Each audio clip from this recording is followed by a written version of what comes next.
Hello everyone, कैसे हो आप सभी। यूपीपीएससी एआई डिकोडर में आप सभी का स्वागत है। जैसे आपको पता है कि हमारी पॉलिटी की सीरीज चल रही है, जिसमें हमने 2018, 19 और 20 3 साल के पॉलिटी के क्वेश्चन सोल्व कर लिए हैं और अब हम 2021 के क्वेश्चन सोल्व करेंगे। आपको मैं स्टार्टिंग से ही बताता आ रहा हूँ कि हम 4 प्रिंसिपल पे काम कर रहे हैं। सबसे पहले फैक्ट, दूसरा कॉन्सेप्ट, तीसरा डायनेमिक अप्रोच और फोर्थ ऑप्शन रिलेशन। इन चारों प्रिंसिपल के आधार पर हम सारे क्वेश्चन सोल्व कर रहे हैं, जिससे आपका करंट अफेयर के साथ साथ चीजें अपडेट हो रही है और यहीं पे क्वेश्चन के साथ आपको हर एक चीजें रिलेट करके बताई जा रही है, ताकि आप अलग किसी सोर्सेज की तरफ ना जाए या आपका टाइम वेस्ट ना हो। सब कुछ आपको यहीं पे मिल रहा है, तो जिससे आपके लिए बहुत बेनिफिशियल वीडियोस है। तो अब हम पॉलिटी के 2021 के क्वेश्चन सोल्व करते हैं, ठीक है। अगर हम यहाँ पे बात करें, सबसे पहला क्वेश्चन जो आपकी स्क्रीन पे है, उसको देखते हैं। क्या आप मुझे एक भी स्वतंत्र देश दिखा सकते हैं जहां पृथक मताधिकार हो? अंग्रेज जा चुके हैं परंतु वे शरारत छोड़ गए। निम्नलिखित में से किसने उपयुक्त वाक्य को संविधान सभा के बहस में कहा था? अब देखो, option A Somnath Lahiri, option B Jawaharlal Nehru, option C Sardar Vallabh Bhai Patel और ऑप्शन डी एन जी रंगा। अब देखो, इस क्वेश्चन से आपको क्या समझ में आ रहा है? इस क्वेश्चन से एक चीज निकल के सामने आ रही है कि ये वो कथन है जो संविधान सभा के अंदर बातें चली थी, और वे बातें क्यों चली थी, वे सब चीजें अब हम यहाँ पे देखेंगे, ठीक है। देखो, जैसे आप लोगों को पता है, जो अंग्रेज थे, अंग्रेजों ने किस चीज पे काम किया था?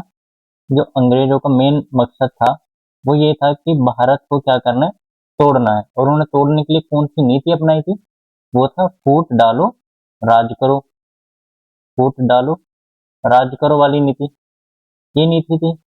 और उन्होंने क्या किया था? और उन्होंने सांप्रदायिक विभाजन किया था, सांप्रदायिक विभाजन, जिसमें धर्म के आधार पर सबको क्या कर दिया गया, पृथक मताधिकार या पृथक निर्वाचन मंडल की बात की गई। पृथक निर्वाचन मंडल कि सब धर्म का अपना एक पृथक निर्वाचन मंडल हो। जैसे इन्होंने किसके लिए कहा किया था, ये मुस्लिम लोगों के लिए क्या था। अब ये चीज क्या था, इन चीज को अंग्रेज क्या करके गए, छोड़ के चले गए भारत में इसका। तो इससे क्या हुआ, लोगों के मन में कहीं ना कहीं ये चीजें आई कि हम अल्पसंख्यक समुदाय से आ रहे हैं, तो हमारा धर्म से रिलेटेड ही अलग एक पृथक निर्वाचन मंडल हो। तो इससे क्या हुआ, संविधान सभा में इन चीजों को लेकर के बहस होने लगी। जब इन चीजों को बहस लेकर के बहस होना शुरू हो गई, तो फिर सरदार वल्लभ भाई पटेल, सरदार वल्लभ भाई पटेल, वल्लभ भाई पटेल, इन्होंने बोला कि मुझे कोई ऐसा देश दिखा दो जहाँ पे पृथक निर्वाचक मंडल होता हो। उन्होंने इसको बोला। और दूसरा इन्होंने बोला कि अंग्रेज चले गए, लेकिन अपनी नफरती सोच वो यहाँ पे छोड़कर चले गए। जैसे आपको क्वेश्चन में यहाँ पे दिखाई दे रहा होगा कि अंग्रेज जा चुके हैं परंतु शरारत या नफरती सोच अपनी यहाँ पे छोड़कर चले गए। तो इस चीज को संविधान सभा के अंतर्गत किसने बात कही थी? ये बात कही थी सरदार वल्लभ भाई पटेल ने। कितना क्लियर है यहाँ पे? ये बात किसने बोला? सरदार वल्लभ भाई पटेल ने बोली थी ये बातें। लेकिन अब सरदार वल्लभ भाई पटेल को और क्या कहा जाता है, लौह पुरुष माना जाता है। लौह पुरुष ये बोलते हैं इनको। क्यों बोलते हैं? क्योंकि इन्होंने क्या किया था, रियासतों का विलय किया था, रियासतों का विलय किया। जैसे कौन कौन सी रियासतें थी वे? जम्मू कश्मीर, जूनागढ़ और हैदराबाद, और हैदराबाद, ये रियासतें थी। तो इसी आधार पर इनको क्या बोला गया, लौह पुरुष कहा गया। अब इस क्वेश्चन का आपको आंसर समझ में आया कि इसका आंसर क्या है? इसका आंसर सी होगा, सरदार वल्लभ भाई पटेल, जिन्होंने ये बात बोली थी। अब हम एक एक करके ये देखते हैं, सोमनाथ लाहिड़ी के विचार देखते हैं, जवाहरलाल नेहरू के विचार देखते हैं और एन जी रंगा के विचार देखते हैं। देखो, इनको यहाँ पे एक्सप्लेन करना इसलिए जरूरी है, क्या पता आने वाले टाइम में जो प्रीलिम्स है 6 दिसंबर को, उसमें यहाँ से कोई क्वेश्चंस बन जाए कि इनके क्या विचार थे। तो इसलिए हम अब एक एक करके इनके विचारों को देखेंगे। ठीक है, तो जो पहले थे वो कौन है? वो सोमनाथ लाहिड़ी थे। लाहिड़ी। अब ये कहाँ से थे? ये वामपंथी नेता थे। वामपंथी नेता थे ये। ठीक है, अब इन्होंने क्या कहा? इन्होंने जो बात रखी, उन्होंने रखा कि ब्रिटिश शासन ने जानबूझकर, उन्होंने क्या किया कि जो ब्रिटिश शासन है, ब्रिटिश शासन ने जानबूझकर अल्पसंख्यक के अधिकारों के नाम पर भारतीयों को आपस में लड़ने का काम किया। इन्होंने ये तर्क दिया और इन्होंने ड्राफ्टिंग कमेटी की भी क्या की? आलोचना की और कहा, आलोचना करते हुए, कि जो मौलिक अधिकार है, मौलिक अधिकार में इतने सारे प्रतिबंध लगा दिए गए हैं कि राज्य की पुलिस कभी भी नागरिकों की स्वतंत्रता को छीन सकती है। अब इन्होंने दो बात कही, वामपंथी नेता ने क्या बोला? इन्होंने एक तो ये बोला कि जो ब्रिटिश शासन है, ब्रिटिश शासन, इसने क्या काम किया? इसने जानबूझकर जानबूझकर अल्पसंख्यक अल्पसंख्यकों के के अधिकारों के नाम पर, अधिकारों के नाम पर आपस में लड़वाया या आपस में लड़वा रहे थे। आपस में अ, अधिकारों के नाम पर भारतीयों को आपस में लड़ा रहे थे, को आपस में लड़ा रहे थे, लड़ा रहे थे। एक तो इन्होंने ये बात बोली। दूसरा, इन्होंने ड्राफ्टिंग कमेटी की आलोचना करते हुए, ड्राफ्टिंग कमेटी की, ये ऐसे लिखे तुमने, ड्राफ्टिंग कमेटी की आलोचना की इन्होंने, आलोचना की। अब आलोचना में क्या क्या क्या बोला इन्होंने? इन्होंने ये बोला कि जो हमारे मौलिक अधिकार है, उन मौलिक अधिकारों पे इतने सारे प्रतिबंध लगा दिए गए पुलिस द्वारा कि नागरिकों को स्वतंत्रता, ऐसा लगने लगा कि हमें स्वतंत्रता नहीं मिल रही है। ठीक है, इन्होंने ये बात बोली कि मौलिक अधिकार, मौलिक अधिकारों, आगे स्लाइड में यहाँ पे ले रहा हूँ, अधिकारों में इतने सारे प्रतिबंध, अधिकारों में इतने सारे प्रतिबंध लगा दिए गए, लगा दिए गए कि राज्य, लगा दिए गए हैं कि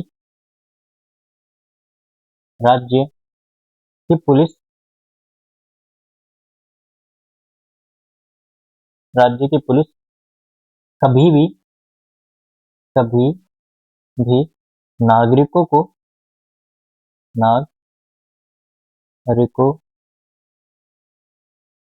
नागरिकों को स्वतंत्रता, नागरिकों की स्वतंत्रता,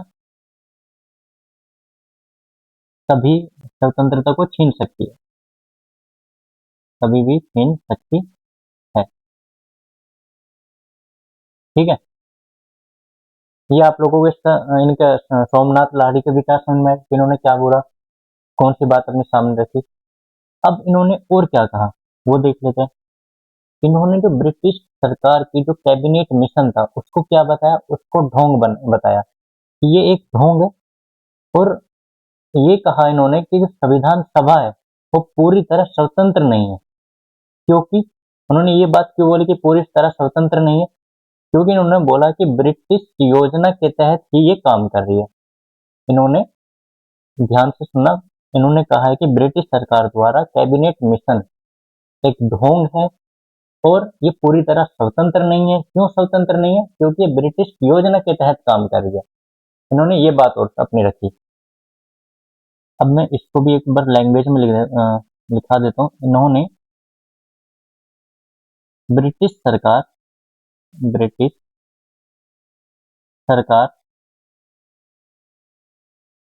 के कैबिनेट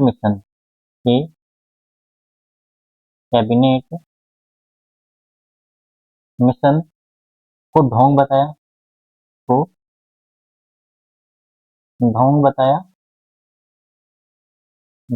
था।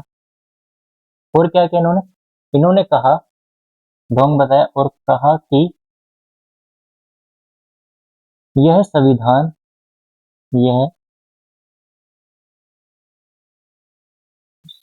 सभा पूरी तरह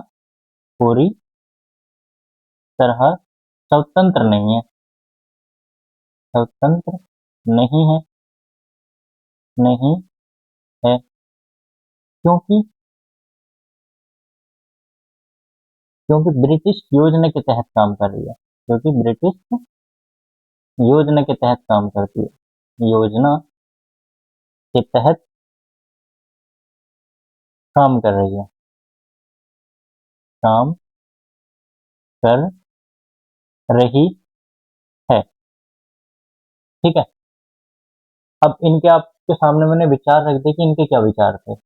अब यहाँ से किसी भी पूछे अगर कि ये किनके विचार है, तो आप लोग यहाँ से इसको नोट कर लेना। एक बार मैं थोड़ा यहाँ पे अलग मार्क कर देता हूँ नए नेम को, ताकि कंफ्यूजन ना हो बाद में। ये सोमनाथ लाहिड़ी है। ठीक है। अब देखते हैं नेक्स्ट कौन है इनमें। नेक्स्ट जवाहरलाल नेहरू। इनके बारे में थोड़ा सा देख लेते हैं कि इनके क्या विचार है। तो जवाहरलाल नेहरू, इनका देख लेते हैं थोड़ा। ठीक है। देखो, जवाहरलाल नेहरू का जो विचार है वो ये है कि उन्होंने धर्मनिरपेक्षता और एक मजबूत एकीकृत राष्ट्र के सबसे बड़े समर्थक थे। उन्होंने बोला कि धर्मनिरपेक्ष होना चाहिए राज्य और एक मजबूत राष्ट्र होना चाहिए, ताकि उस राष्ट्र को कोई भेदभाव ना हो, सब लोग मिलजुल के रहे। ठीक है, इस चीज की तरफ उनकी सोच थी। इस चीज को मैं यहाँ पे लिख रहा हूँ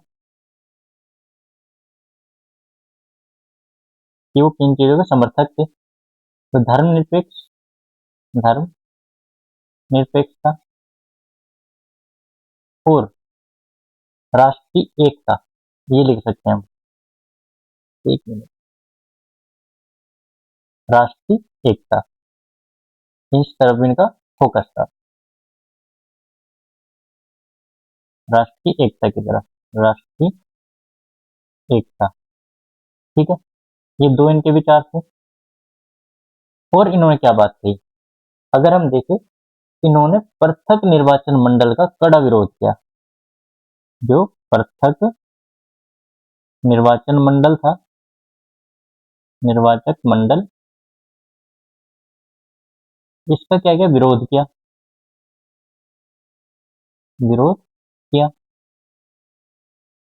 ठीक है। और जब इसका विरोध कर रहे थे तो उन्होंने क्या बताया, इसको इसको लोकतंत्र के सिद्धांत के खिलाफ बताया। क्या बताया, लोकतंत्र के सिद्धांतों के खिलाफ, लोकतंत्र के सिद्धांतों के खिलाफ बताया। इस चीज को सिद्धांतों के खिलाफ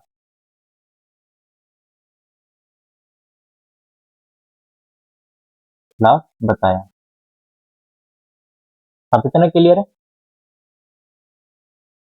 और उन्होंने क्या किया, देखो, अगर हम जवाहरलाल नेहरू की बात करें थोड़ा सा और इसमें, तो हम ये कह सकते हैं उन्होंने धर्म के आधार पर जो चुनाव क्षेत्रों को, उन्होंने कहा था कि अगर धर्म के आधार पर चुनाव क्षेत्रों को बांटेंगे तो कभी भी एक सच्चा लोकतांत्रिक देश नहीं बना पाएंगे। उन्होंने कौन सी बात कही थी, उन्होंने ये बात कही थी कि अगर हम धर्म के आधार पर धर्म के पर चुनाव क्षेत्रों को बांटेंगे, चुनाव क्षेत्रों को बांटेंगे, को बांटेंगे तो क्या होगा? तो हम कभी भी एक सच्चा लोकतांत्रिक देश, कभी भी एक सच्चा लोकतांत्रिक देश नहीं बना पाएंगे। सॉरी, एक सच्चा लोकतांत्रिक देश नहीं बना पाएंगे, एक सच्चा लोकतांत्रिक देश नहीं बना पाएंगे, नहीं बना पाएंगे। ये इनके विचार है, ठीक है। और इन्होंने क्या कहा? इन्होंने पृथक निर्वाचन मंडल की तो कड़ा विरोध किया ही था, और इन्होंने क्या बोला? इनका एक मत ये भी था कि जो पृथक मताधिकार है उसमें अल्पसंख्यक को सुरक्षा देने के बजाय उन्हें बहुसंख्यक से हमेशा के लिए अलग थलग कर देगा, जिससे उनके अपने विकास के रास्ते बंद हो जाएंगे। अब इस बात को थोड़ा और समझो गहराई से, क्या कहना चाह रहा है? ये कह रहा है कि अगर हम पृथक निर्वाचन मंडल धर्म के आधार पर इन सबको डिवाइड कर देंगे, बांट देंगे, तो जो अल्पसंख्यक है उनकी सुरक्षा का खतरा बढ़ जाएगा। क्यों बढ़ जाएगा? क्योंकि जो बहुसंख्यक है वे क्या हो जाएगा? वे हमेशा के लिए क्या हो, अलग थलग हो जाएंगे। मतलब हिंदू अलग, मुस्लिम अलग, ये सब जब चीजें अलग अलग हो जाएगी, सारे धर्म अलग अलग हो जाएंगे, तो इससे क्या होगा? विकास के रास्ते सारे बंद हो जाएंगे, क्योंकि फिर सब अपने अपने धर्मों को मानने लगेंगे, संविधान की वैल्यू कम हो जाएगी, जिससे क्या होगा? जो हमारे डेवलपमेंट काम होंगे वे सारे रुक जाएंगे, और कहीं ना कहीं हिंसा ज्यादा बढ़ेगी। इन चीजों को देखते हुए उन्होंने ये बात बोली, ठीक है।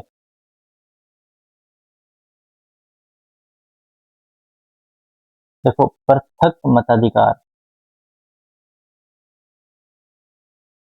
अल्पसंख्यक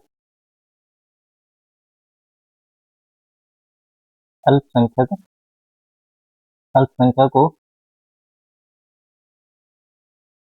अल्पसंख्यकों को सुरक्षा देने के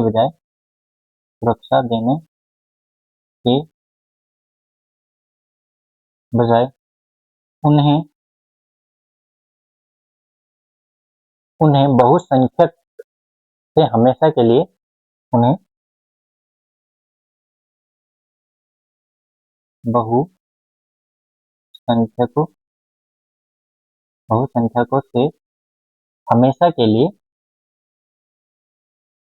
हमेशा के लिए अलग थलग कर देगा, के लिए अलग कर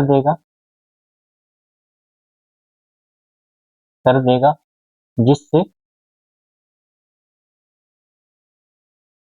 जिससे उनके अपने अपने विकास के रास्ते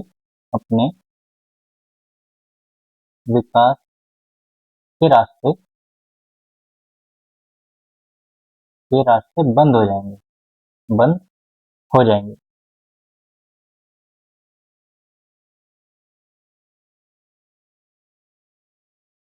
अब इससे कुछ चीजें समझ में आई या नहीं? पहले तो ये बताओ। देखो, मुझे पता है कि अभी ये चीजें क्लियर नहीं हुई है, क्योंकि आप लोग समझ नहीं पाए हो।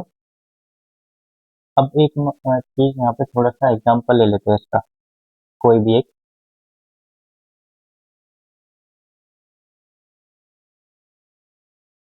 मान के चलो, एक छोटा सा एग्जांपल लेते हैं। ये 50 सदस्य हैं, ठीक है। 50 सदस्य ये हो गए, और दो सदस्य ये अलग है। अब ये 50 सदस्य किस में आ गए?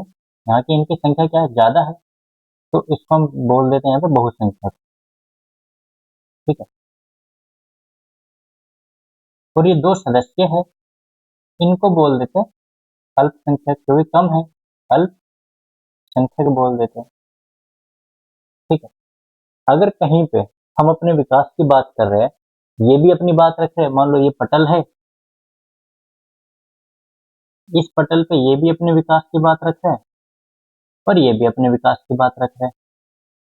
और नंबर ऑफ मेंबर्स यहाँ पे कहाँ से होंगे, वे बहुसंख्यक सदस्य होंगे, बहुसंख्यक। जब यहाँ पे भी बहुसंख्यक सदस्य होंगे, वहां पे अल्पसंख्यक। तो अब ये देखो बातें किसकी विकास के लिए ज्यादा प्रभावी होगी, ये भी अपने विकास की बात कर रहा है और ये भी अपने विकास की बात कर रहे हैं। तो कहीं ना कहीं जब मेजोरिटी ज्यादा होती है उनकी बातों को सुना जाता है और जिनकी मेजोरिटी कम है उनकी बातों को इग्नोर किया जाएगा। तो ये इन्हीं बातों को यहाँ पे जवाहरलाल नेहरू कहना चाह रहे हैं कि अगर आप लोग मतलब अलग हो जाओगे बहुसंख्यक से, तो वहां पे क्या होगा, वहां पे आप लोगों के विकास के रास्ते बंद हो जाएंगे। ठीक है, अब चीजें क्लियर हो गई। अब इसमें हम थोड़ा आगे चलते हैं। ठीक है, मेरे हिसाब से अब समझ में आ गया होगा आप लोगों को। नेक्स्ट थे एक विचार, हाँ, एन जी रंगा एक विचारक थे, एन जी रंगा। इनका थोड़ा देख लेते हैं। एक किसान नेता थे। कौन थे? किसान नेता। हम्म, किसान नेता थे। अब इन्होंने अपने कुछ विचार रखे होंगे। इन्होंने क्या किया, इन्होंने तो अल्पसंख्यक की परिभाषा ही बदल दी थी। इन्होंने अपने मत में अपने विचार रखे कि असली अल्पसंख्यक धार्मिक आधार पर नहीं होते, बल्कि वे आर्थिक आधार पर तय होने चाहिए। इन्होंने क्या बोला, इनके जो विचार थे, इन्होंने बोला कि असली अल्पसंख्यक अल्पसंख्यक धार्मिक आधार पर नहीं, धार्मिक आधार पर नहीं, बल्कि किसकी बात करी इन्होंने, आर्थिक आधार की बात करी। ठीक है, नहीं बल्कि आर्थिक आधार पर तय हो, आर्थिक आधार पर तय हो, पर तय हो। ठीक है, इन्होंने ये चीज बोली। और इन्होंने जो अल्पसंख्यक है, उन्होंने अल्पसंख्यक किसको बताया यहाँ पे कि असली अल्पसंख्यक, सॉरी, अल्पसंख्यक कौन है, वो यहाँ पे गरीब किसान, गरीब किसानों को बताया, और आदिवासी, और आदिवासी इनकी बात करी। आदिवासी जिन्हें सदियों से दबाया गया है, जिन्हें सदियों से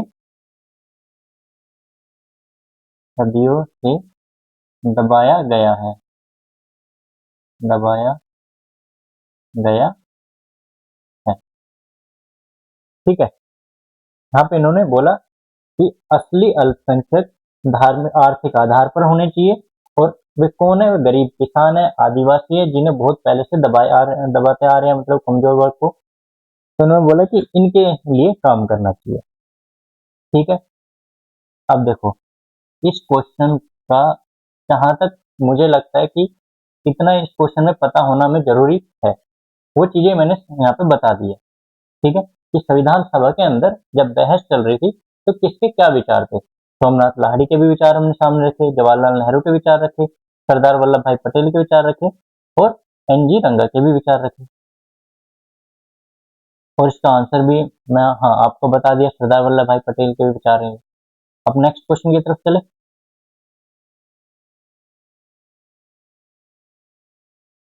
हम्म, निम्नलिखित में से कौन सा आयोग या समिति की सिफारिश पर भारत में अंतर राज्य परिषद की स्थापना की गई? पुछी आयोग, राजमन्नार समिति, कोठारी समिति, और सरकारिया आयोग। आपने अगर पहले जो सीरीज देखी है, वहां पे मैंने आपको ये सारी चीजें बताई थी। लेकिन यहाँ पे भी चीजें मैं थोड़ा एक्सप्लेन करूंगा ताकि आप लोगों को रिवीजन हो जाए। देखो यहाँ पे अगर हम बात करें इस क्वेश्चन के आंसर की, तो ये बात करें अंतर राज्य परिषद की, इंटर स्टेट काउंसिल की, इसकी बात करते हैं। अब हम देखेंगे कि अंतर्राज्य परिषद कहाँ पर है, किस भाग में है, आर्टिकल क्या संबंधित है और ये आयोग इससे कैसे रिलेट कर रहे हैं आपस में। ठीक है, चलते हैं सीधा। अगर हम यहाँ पे देखें तो ये भाग 12 के अंतर्गत आता है और भाग 12 में क्या है, केंद्र राज्य संबंध, केंद्र राज्य संबंध की बात करता है।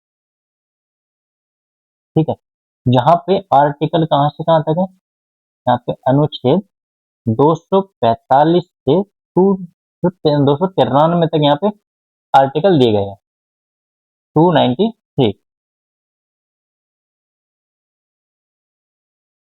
ये हो गया यहाँ पे। अब देखते हैं इसमें, इसको ना 3 जगह डिवाइड किया हुआ है। पहला विधायी संबंध में, विधायी संबंध के अंतर्गत इसको डिवाइड किया गया है। अब इसमें कहां से कहां तक आर्टिकल का प्रावधान है, ये अनुच्छेद 245 से 255। ठीक है, यहाँ इसके अंतर्गत क्या है, इसके अंतर्गत आता है 7वीं अनुसूची, 7वीं अनुसूची, और 7वीं अनुसूची में क्या है, संघ सूची, राज्य सूची और समवर्ती सूची, राज्य सूची और समवर्ती सूची, समवर्ती सूची इसकी बात करता है। ठीक है, अब यहाँ पे जो दूसरा है वो है यहाँ पे प्रशासनिक संबंध। मैं इस तरफ यहाँ पे लिख देता हूँ, प्रशासनिक संबंध की ये बात करता है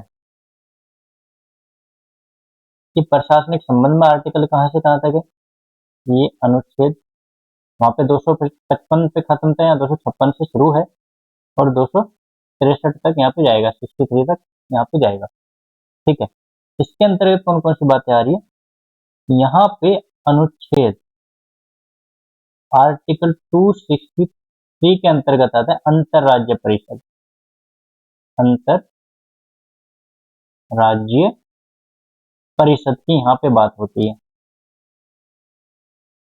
ठीक है, और तीसरा इसमें कौन सा है, वित्तीय संबंध,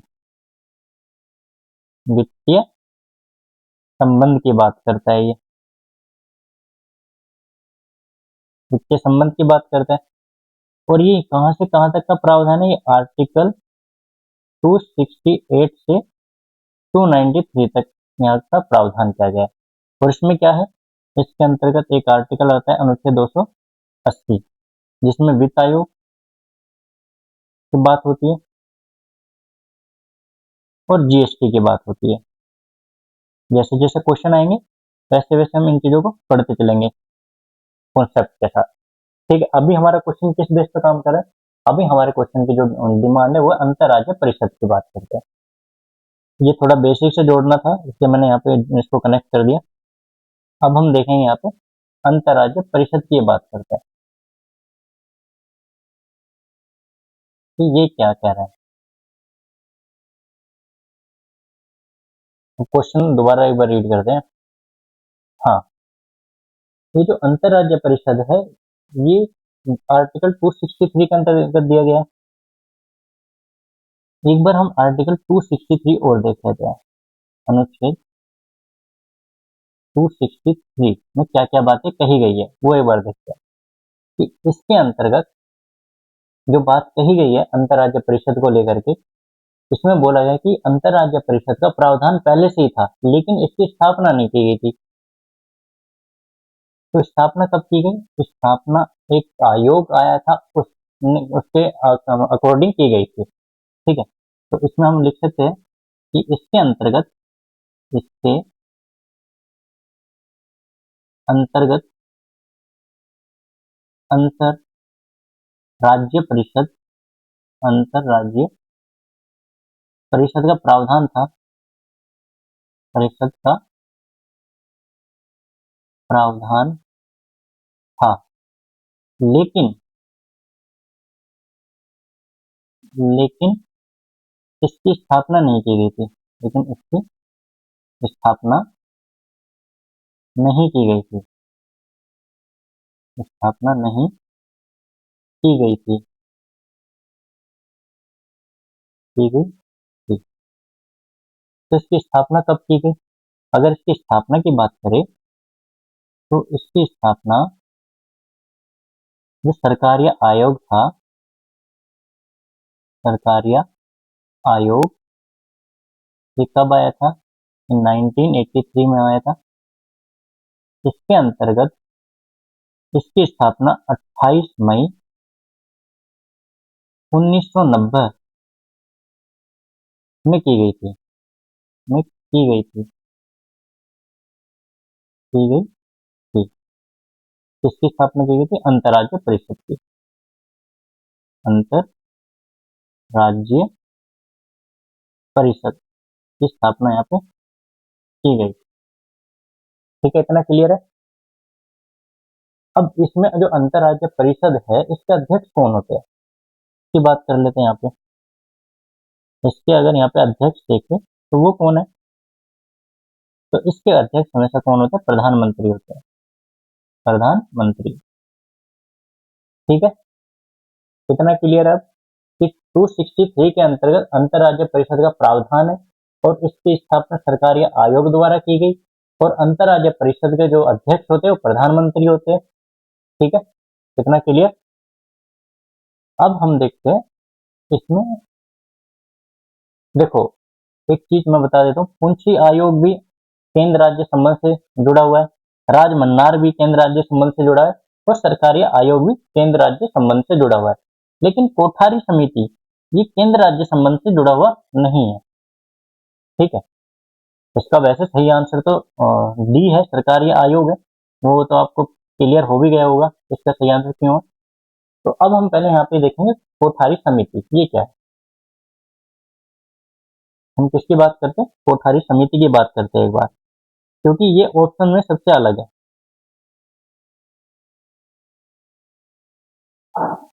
कोठारी समिति,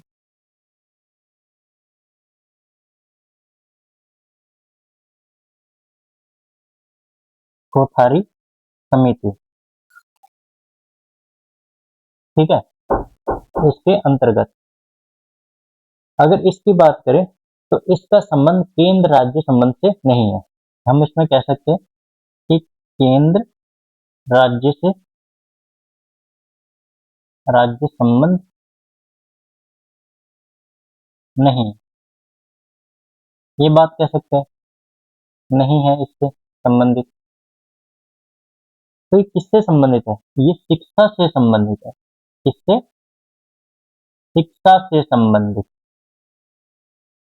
शिक्षा से संबंधित है। अब ये चीजें यहाँ पे क्लियर हुई। अब इसमें देखते हैं जो कोठारी समिति थी ये कब आई? ये 1964 में आई थी, जब दौलत सिंह कोठारी की अध्यक्षता में एक समिति बनी थी। उस समिति में भारत की पहली नेशनल पॉलिसी एजुकेशन की नींव रखी गई थी। क्या रखी गई थी? नेशनल पॉलिसी एजुकेशन की नींव। और किसने रखी थी? दौलत सिंह कोठारी ने। दौलत सिंह कोठारी की अध्यक्षता में, की अध्यक्षता में इस समिति ने, इस समिति ने, इस समिति ने पहली बार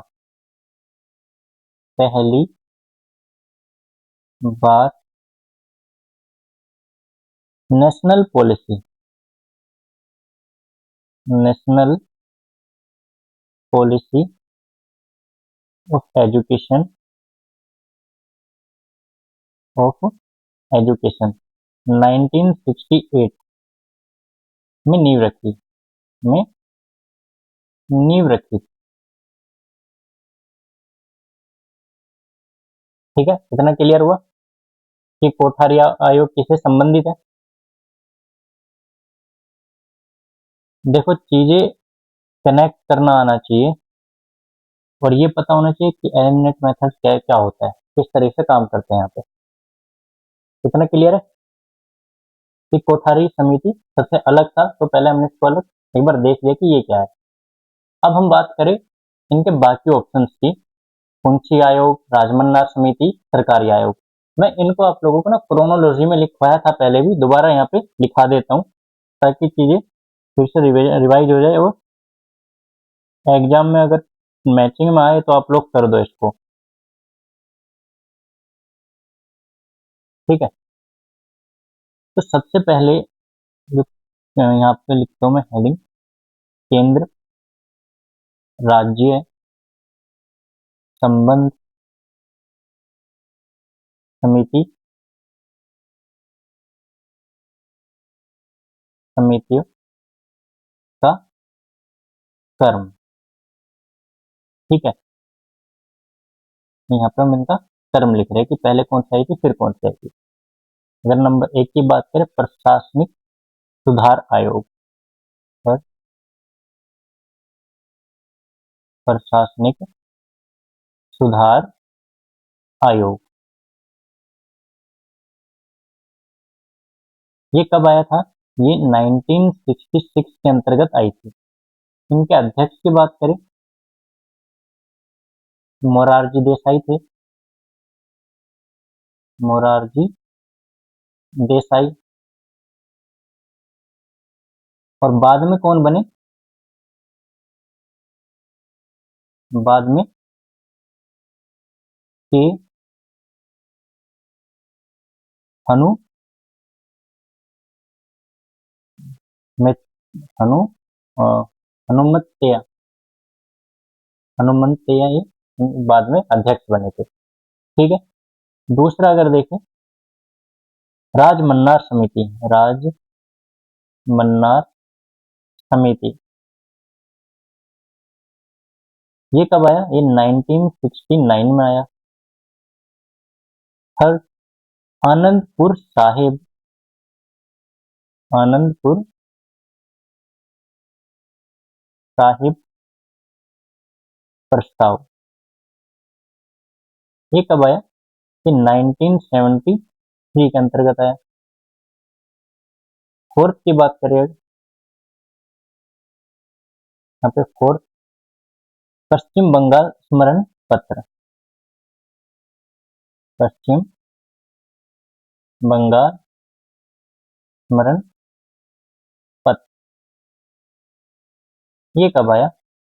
ये 1977 के अंतर्गत आया। पांचवा, सरकारिया आयोग, सरकारिया आयोग,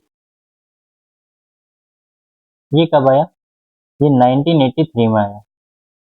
फिर इसके बाद 6 नंबर पे मुंशी आयोग, मुंशी आयोग, ये कब आया? ये 2007 में आया। ठीक है, ये इसका क्रोनोलॉजी पैटर्न है, तो इसको याद कर लेना। ठीक है, यहाँ पे ये क्वेश्चन कंप्लीट होता है। और देखो, हाँ, इसमें एक चीज और मैं बता देता हूँ, वो ये है कि जो बाकी रिपोर्ट्स है ना, प्रशासनिक आयोग, फर्स्ट ARC रिपोर्ट हो गया, और राजमन्ना समिति, आनंदपुर राय प्रस्ताव, इन सब में जो एक आयोग है, समितियां है, इनमें जो सबसे ज्यादा महत्वपूर्ण है ना, क्योंकि इसके सबसे ज्यादा विषयों को यहाँ पे एक्सेप्ट किया गया था, तो ये है महत्वपूर्ण, इसको पढ़ना। इसके कौन कौन से प्रावधान थे जो मान लिए गए थे, बाकी तो आंशिक रूप से या रिजेक्ट ही कर दिया गया था और मतलब और लोगों की सिफारिशों को, लेकिन इसकी मैक्सिमम सिफारिशों को मान लिया गया था। ठीक है, नेक्स्ट क्वेश्चन देखते हैं। हम्म सूची 1 और सूची 2 से सम्मिलित कीजिए तथा सूचियों के नीचे दिए गए कूट से सही उत्तर का चयन कीजिए। राज्यसभा और राज्यसभा में प्रतिनिधित्व, कि किस राज्य से कितनी सीटें राज्यसभा में है, ये देखना है। तो इसका देखते हैं क्या होगा।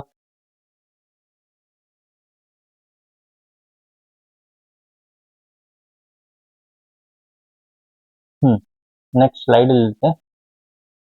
अगर हम यहाँ पे इसको देखें थोड़ा सा, जब भारतीय संविधान है, भारतीय संविधान की जो अनुसूचियां है, शेड्यूल है, कि अनुसूची किसमें आता है, फोर्थ में आता है। अनुसूची फोर्थ में क्या है, राज्यसभा में सीटों का आवंटन, राज्यसभा में सीटों का आवंटन, सीटों का आवंटन। ठीक है। अब यहाँ पे देखो कि राज्यसभा में जो स्टेट है वहां पे कितनी कितनी सीटें हैं। मैं सभी का लिखवा रहा हूँ। उत्तर प्रदेश सबसे ज्यादा सीटें, ये कितनी है, 31 है। महाराष्ट्र की बात करें, महाराष्ट्र इसमें कितनी है, 19 है। बिहार से तमिलनाडु की बात करते हैं, तमिलनाडु की बात करते हैं, इसके अंतर्गत कितनी है, इसके अंतर्गत 18 है। बिहार और पश्चिम बंगाल की बात करें तो बिहार और पश्चिम बंगाल, पश्चिम बंगाल, तो इसमें कितनी है, 17 है, नहीं सॉरी 16 है इसमें। ठीक है, कभी कभी चीजें माइंड से ना स्किप हो जाती है, लेकिन इसको ना अच्छे से देख के जाना, क्योंकि आते हैं क्वेश्चन यहाँ से। 16। कर्नाटक देखिए, अगर कर्नाटक में कितनी है, 12 है। आंध्र प्रदेश,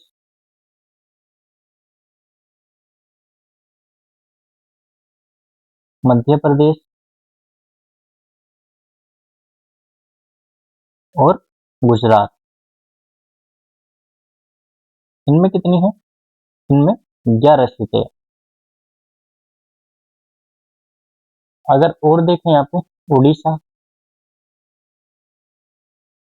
उड़ीसा देखें तो उड़ीसा में 10 है। राजस्थान में देखें, राजस्थान में 10 है। केरल की बात करें, केरल में 9 है।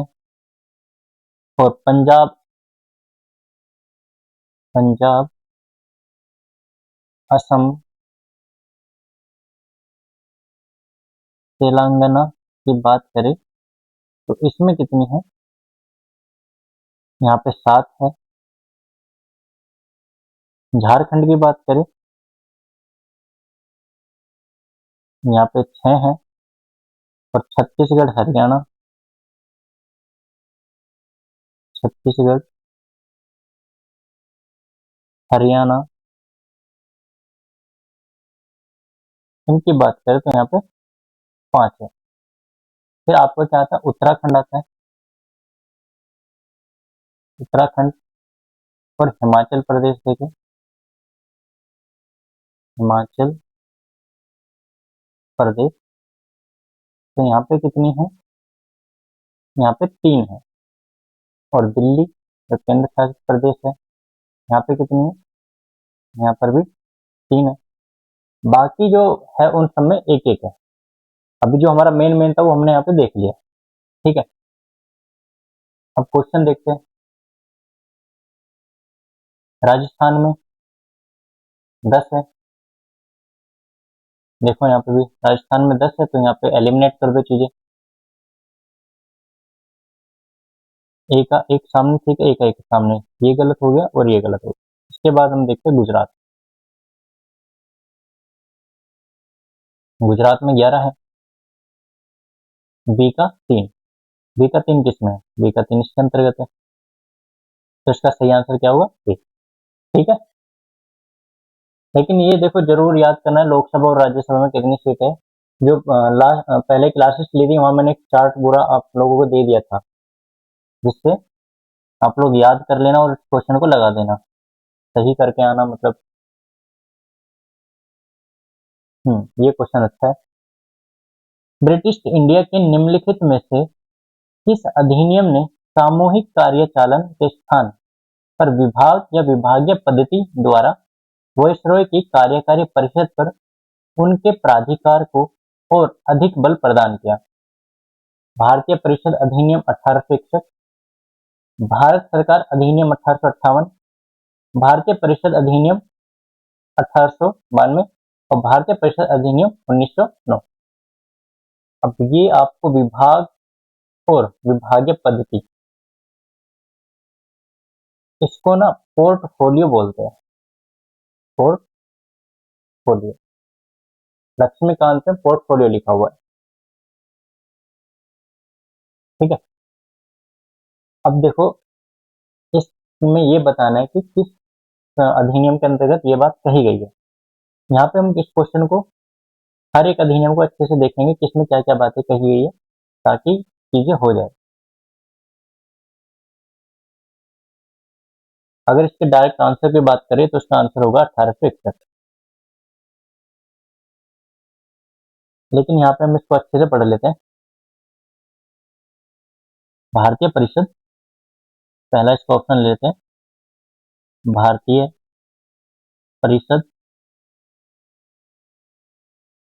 अधिनियम 1861। इसके अंतर्गत कौन कौन सी बातें हैं वो यहाँ पे देख लेते हैं,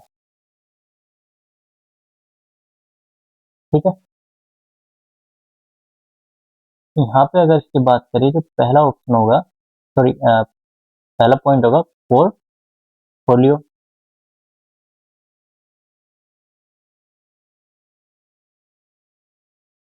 और ये किसने किया था? लॉर्ड कैनिंग द्वारा, लॉर्ड कैनिंग द्वारा, कैनिंग द्वारा शुरू किया गया।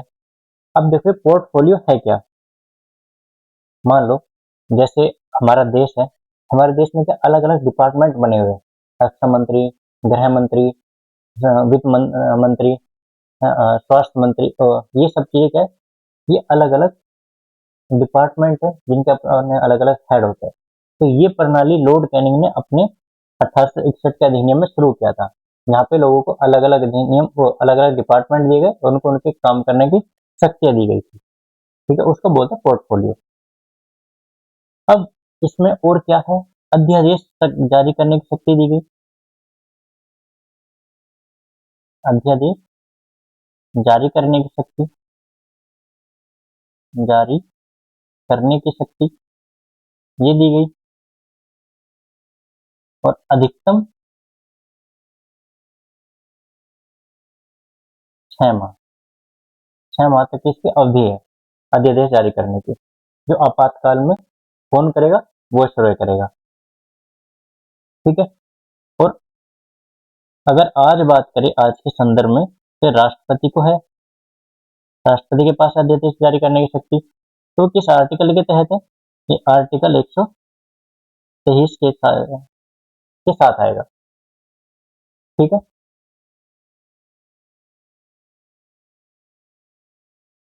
अब इसमें थोड़ा सा और देख लेते हैं चीजें, यहाँ पे और क्या है। यहाँ पे कानून निर्माण में जो भारत है, भारत के लोगों की यहाँ पे एंट्री की गई है। मतलब ये कि कुछ भारतीयों को गैर आधारिक सदस्यों के रूप में नामांकित किया गया। कैसे नामांकित किया गया? जो वॉइसरॉय है, वॉइसरॉय की जो अपनी परिषद है, उस परिषद में भारतीयों को लिया गया जो मतलब गैर आधिकारिक थे। गैर आधिकारिक का मतलब कि वे अधिकारी नहीं थे, टेम्परेरी उनको नामित यहाँ पे किया गया था। अगर यहाँ पे हम इसका थर्ड पॉइंट देखें तो क्या कहता है, वो यही कहता है कि भारतीयों भारतीयों को वॉइसरॉय की परिषद में, वॉइसरॉय की परिषद में गैर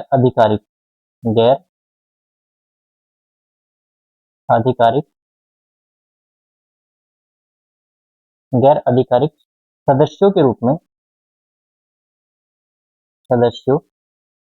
रूप में नामांकित किया गया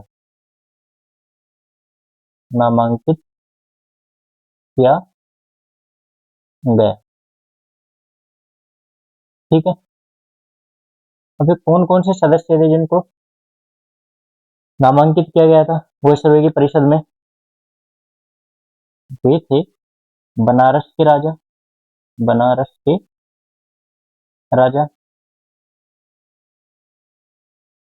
पटियाला के महाराज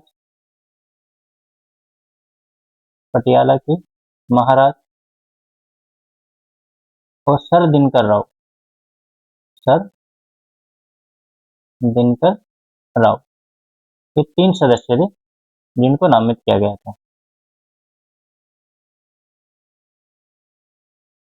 ठीक है, कितना क्लियर है? और क्या किया गया यहाँ पे? अच्छा, 4th पॉइंट देखें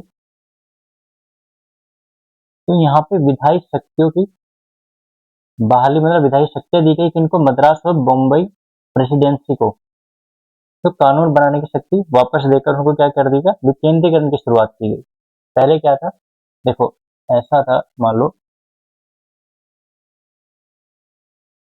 ए और बी और यहाँ पे एक्स नेतृत्व करता। पहले सारी शक्तियां इसके पास थी, फिर ए को मान लो मद्रास और बी को मान लो यहाँ पे बॉम्बे।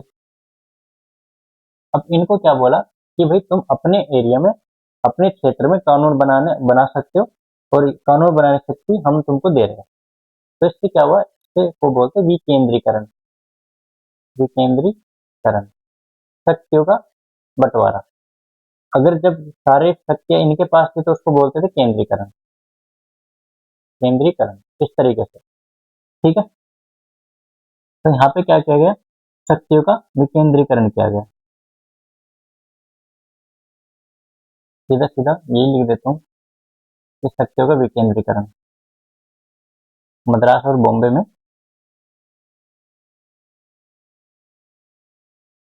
मद्रास और बॉम्बे में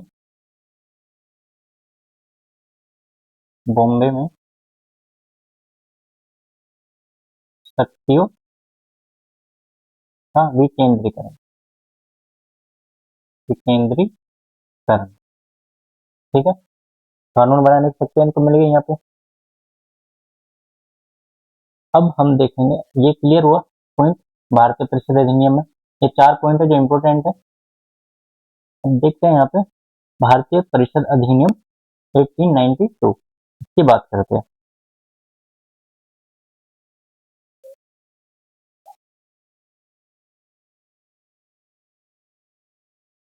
भारतीय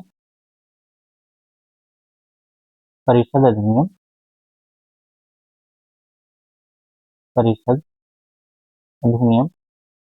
1892, इसको देखते हैं।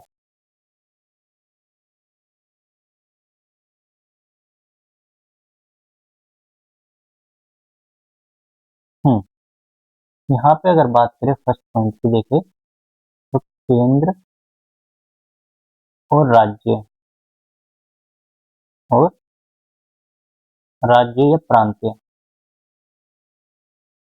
प्रांतीय विधान परिषदों को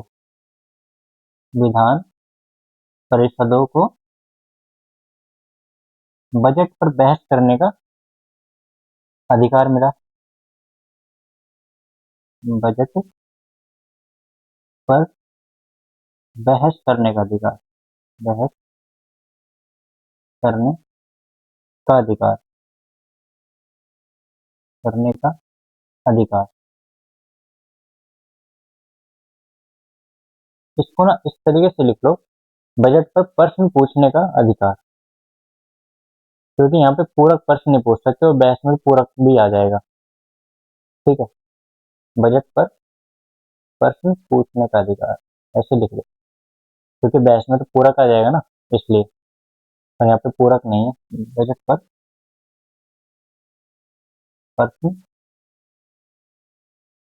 पूछने का अधिकार यहाँ पे मिल गया, ठीक है, अधिकार मिला।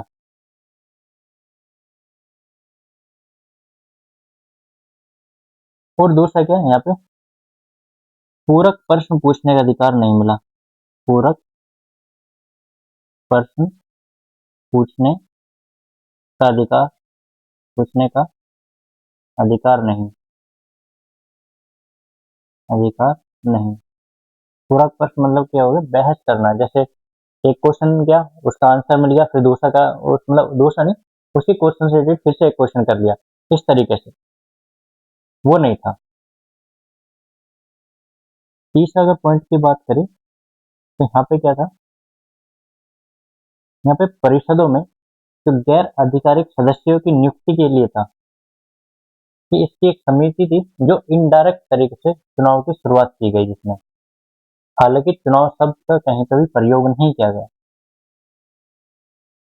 यहाँ पे हम लिख सकते हैं इसको एक लैंग्वेज में, जो परिषद में, इस तरीके से लिख लो, परिषद में गैर आधिकारिक, गैर आधिकारिक, गैर आधिकारिक सदस्यों की नियुक्ति के लिए, की नियुक्ति के लिए, नियुक्ति के लिए एक समिति और परोक्ष या इनडायरेक्ट, इनडायरेक्ट या अप्रत्यक्ष, ऐसे भी लिख सकते हैं, परोक्ष से, परोक्ष रूप से चुनाव की शुरुआत की गई, चुनाव की शुरुआत की गई।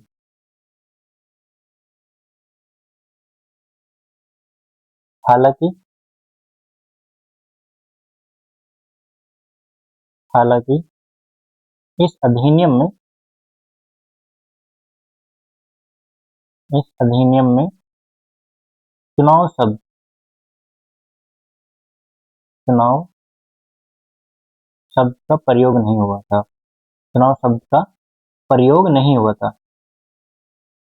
प्रयोग नहीं हुआ था, ठीक है। अब क्लियर है इतना। इसमें 3 पॉइंट है जो इम्पोर्टेंट है कि केंद्र और राज्य की जो विधानसभाएं, विधान परिषद थी, उनको बजट पर प्रश्न पूछने का अधिकार मिला गया, लेकिन एक बार ही प्रश्न पूछ सकते थे। और दूसरा ये कि वहां पे कुछ साक्ष्य मिले जो इनडायरेक्टली चुनाव की शुरुआत बताते हैं, लेकिन इस अधिनियम में डायरेक्ट चुनाव शब्द का प्रयोग कहीं नहीं हुआ, वो इनडायरेक्ट तरीके से हुआ जो चीजें हुई है। यहाँ पे अगर हम देखें भारतीय परिषद अधिनियम 909, सॉरी 1909,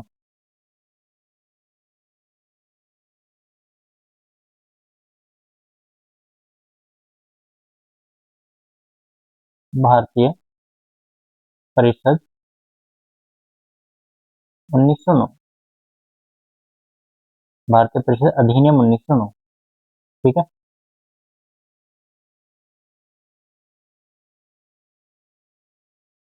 देखो ये क्लास लंबी जाएगी थोड़ा, क्योंकि इसमें 30 क्वेश्चन है, तो आज हम सिर्फ 15 क्वेश्चन करेंगे। भारतीय परिषद अधिनियम 1909, इसका देखते हैं। इसके अगर फर्स्ट पॉइंट की बात करें तो इसमें क्या है, इसमें यहाँ पे लिखता हूँ सांप्रदायिक, सांप्रदायिक और विभाजन की नींव, और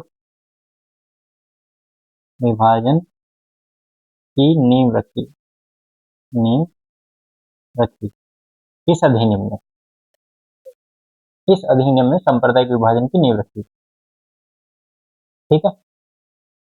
यहाँ पे सचिव कौन थे, भारतीय सचिव या भारत के सचिव कौन थे यहाँ पे थे मार्ले। ठीक है, और वॉइसरॉय कौन थे भारत के? यहाँ पे भारत के वॉइसरॉय मिंटो थे। ठीक है,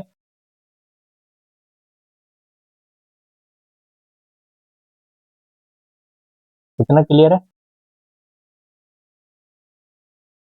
अब देखो यहाँ पे क्या किया, यहाँ पे पृथक निर्वाचक मंडल की बात की गई मुस्लिम के लिए, मुस्लिमों के लिए पृथक निर्वाचक क्षेत्र की व्यवस्था की गई, निर्वाचक क्षेत्र की व्यवस्था की गई, व्यवस्था की गई। अब इससे क्या हुआ, फूट डल गई। अब इसमें क्या हुआ, इसके तहत जो मुस्लिम सदस्य थे उनका चुनाव केवल मुस्लिम मतदाता ही कर सकते थे। इसमें ये बात क्लियर हो गई कि मुस्लिम ही मुस्लिम को वोट देगा, और चीजें क्लियर हो गई। यहाँ पे जो लॉर्ड मिंटो थे, यही क्या है, ये सांप्रदायिक निर्वाचन के या विभाजन के क्या जनक है। इन्हीं को बोला जाता है सांप्रदायिक विभाजन का नींव किसने रखी है, जनक कौन है, वो मार्ले मिंटो है। इसमें एक चीज और थी कि इसके अंदर क्या हुआ था, जो वॉइस रॉय की कार्यकारी परिषद थी ना, उसमें पहली बार किसी भारतीय को शामिल किया गया था। ये आप इसमें यहाँ पे लिख सकते हो कि वॉइस रॉय की कार्यकारी कार्यकारी परिषद में पहली बार किसी भारतीय को शामिल किया गया, किसी भारतीय को शामिल किया गया, शामिल किया गया। वे कौन थे जिनको शामिल किया गया? वो थे सदस्य सत्येंद्र प्रसाद सिन्हा, सत्येंद्र प्रसाद सिन्हा थे। ठीक है, जो क्या थे, एक विधि सदस्य थे, विधि सदस्य के रूप में इनको नियुक्त किया गया था। ठीक है, कितना क्लियर है?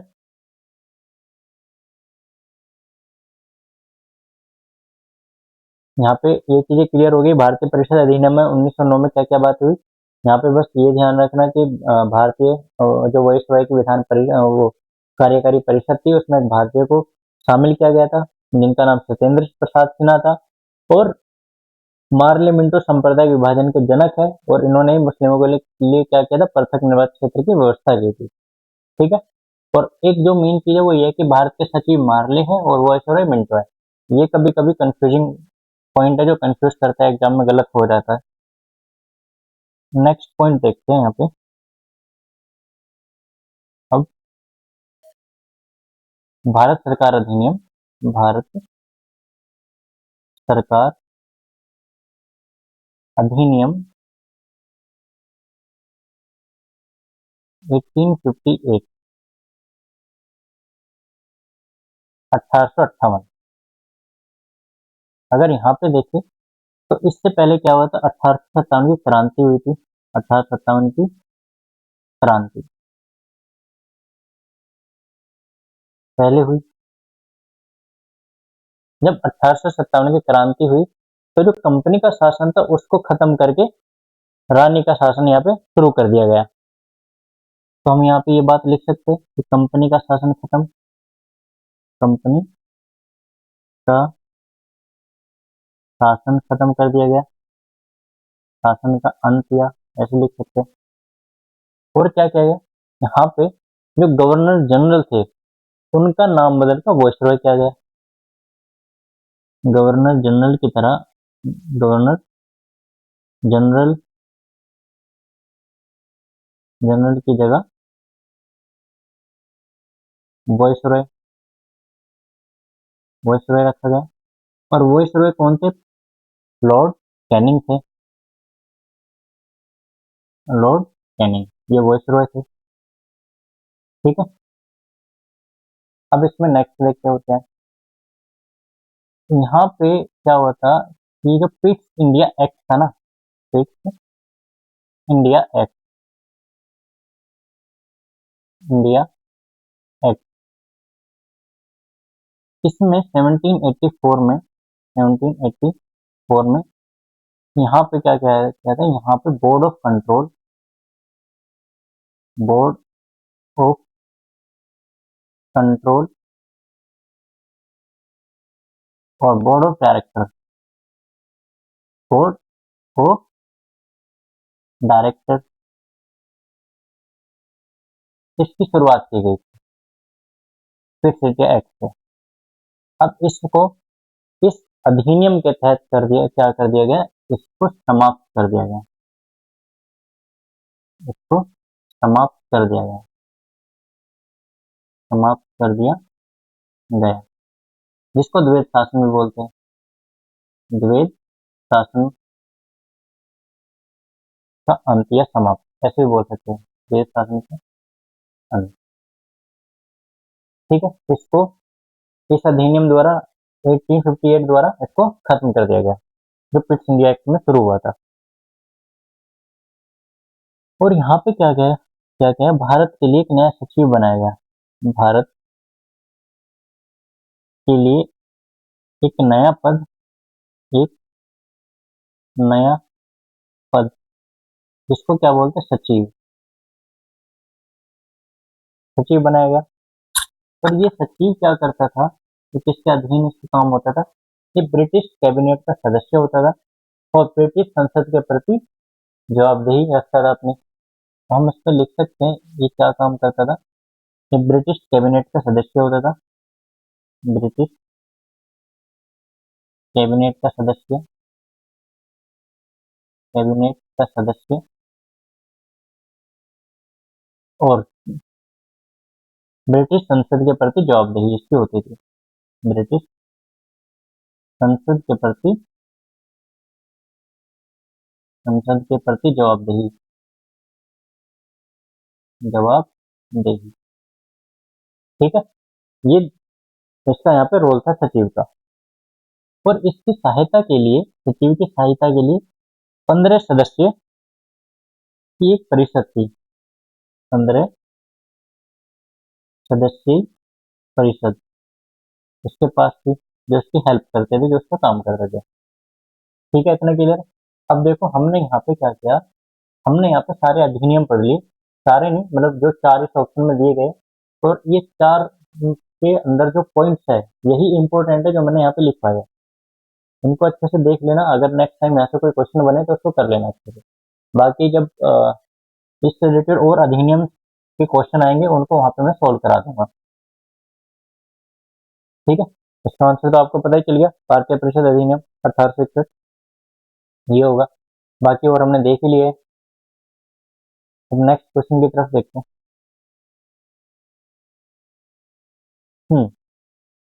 निम्नलिखित राज्यों के गठन पर विचार कीजिए तथा इन्हें कालक्रम अनुसार में व्यवस्थित कीजिए। देखो ऐसे क्वेश्चन में हमें करना क्या होता है, इनके हमें ईयर भी पता होना चाहिए। जैसे मान लो हरियाणा कब गठित हुआ था, 1966 में हुआ था। फिर इसके बाद गोवा कब गठित हुआ, 1987 में, 1987 में गठित हुआ। तेलंगाना की बात करें तो ये 2014 में हुआ था।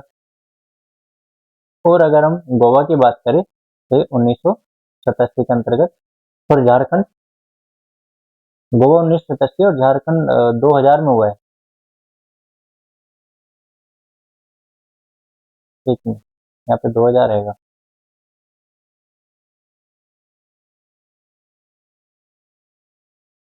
ठीक है, ये कब हुआ, 2000 में हुआ।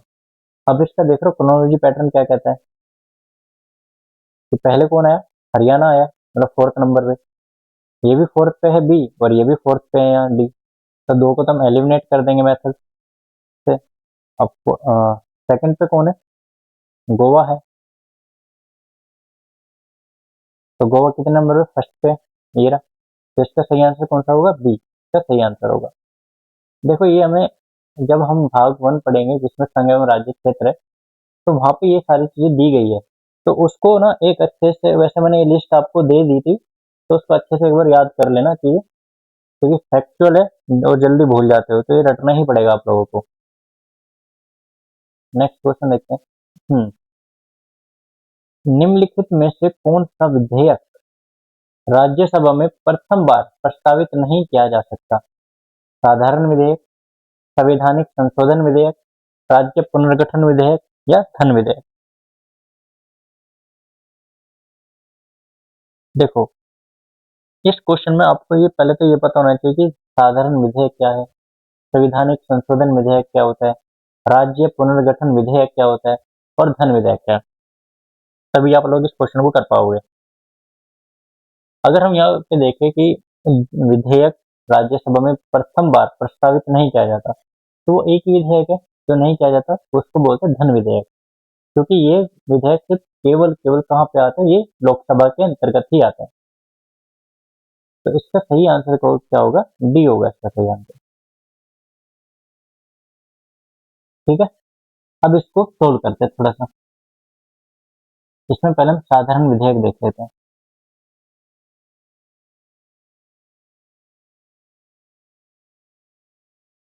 साधारण विधेयक इसकी बात करते हैं।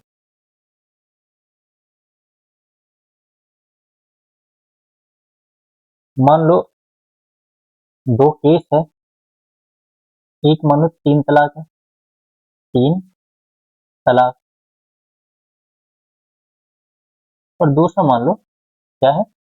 नया मोटर व्हीकल है, कोई नया मोटर व्हीकल है, नया मोटर व्हीकल एक्ट, ये दो है। अब इसको थोड़ा प्रैक्टिकल चीजों को देख लेते हैं। यहाँ पे हम्म, यहाँ पे मैं लिख रहा हूँ संसद, ठीक है, यहाँ पे लिख रहा हूँ राष्ट्रपति,